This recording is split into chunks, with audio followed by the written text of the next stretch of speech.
বন্ধুরা, আপনারা কি স্যামসাং গ্যালাক্সি S26 আলট্রা কেনার কথা ভাবছেন? তাহলে এই ভিডিওটা আপনার জন্য।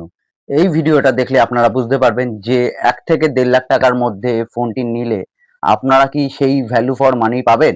তার কারণ স্যামসাং গ্যালাক্সিতে যে প্রবলেমগুলো আছে বা যেগুলো সেটার মধ্যে দেওয়ার কথা বা সেগুলোর মধ্যে যেটা থাকার কথা সেটা আদৌ আছে কিনা সেটা এই ভিডিওতে বলা হয়েছে।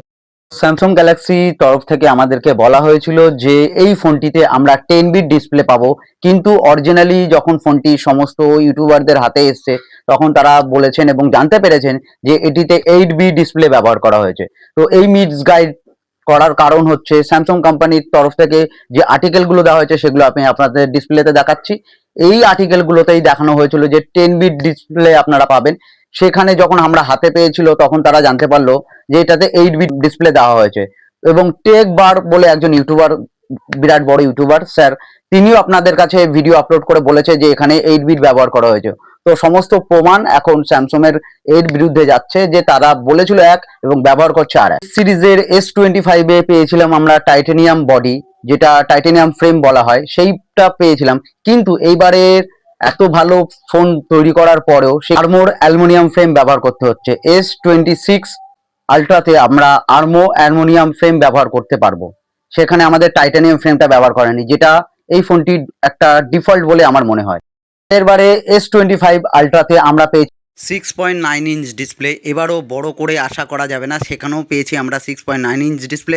যাবেন তার সাথে সাথে আপনারা পেয়ে যাবেন প্রাইভেসি প্রোটেক্টর। সেই প্রাইভেসি, যেহেতু আমরা কোনো ফোন কেনার পরে আমাদের অনেক সময় পাশের লোক যাতে ফোনটা না দেখতে পারে তার জন্য আমরা প্রাইভেসি প্রোটেক্টর লাগাতাম, সেক্ষেত্রে S26 এ আপনাদের সেটা লাগাতে হবে না, অলরেডি সেটা ইনবিল্ট থাকবে।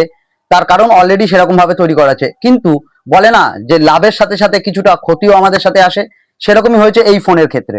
যখনই আমাদের এটা প্রাইভেসি প্রোটেক্ট করা হয়েছে তখন সেটার ব্রাইটনেস যতই বেশি হোক না কেন, কোথাও না কোথাও সাইড অ্যাঙ্গেল থেকে আমাদের ব্রাইটনেসটা একটু কম মনে হচ্ছে। সেটা নিয়েও ইউটিউবাররা কথা বলেছে, বড় বড় ইউটিউবাররা, সেরকম ভিডিও আপনারা হয়তো দেখে থাকবেন বা দরকার হলে তাদের লিঙ্ক আমি আমার ডেসক্রিপশনে দিয়ে দেবো, আপনারা দেখে নেবেন।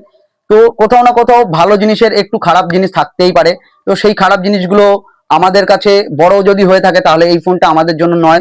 তার কারণ হচ্ছে 1 থেকে 1.5 লক্ষ টাকা আমরা ব্যবহার করে একটি ফোন কিনবো এবং সেটার যদি ফুল বেনিফিট আমরা না পাই তাহলে মনে হয় না যে এই ফোনটা আমাদের জন্য হবে। তো অবশ্যই আপনারা আপনাদের মতামত আমাকে কমেন্ট বক্সে দিয়ে দেবেন। এই ছিল স্যামসাং গ্যালাক্সি S26 আলট্রা। আমার আসলে কাউকেই কিছু বলার নেই, তার কারণ হচ্ছে কোম্পানির রুলসেও কাজ করেছে, আমরা ইউটিউবাররা আমরা আমাদের রুলসে কাজ করছি। তো সব থেকে বেশি আমার ভালো লেগেছে টেকবার স্যারকে, তার কারণ হচ্ছে উনি স্পেশালি ভিডিওটি বানিয়ে সমস্ত ভিউয়ার্সদের কাছে উনি বলতে চেয়েছেন যে কেন এরকম ভুল মিস্টেক হয়েছে বা কেন এরকম হয়েছে।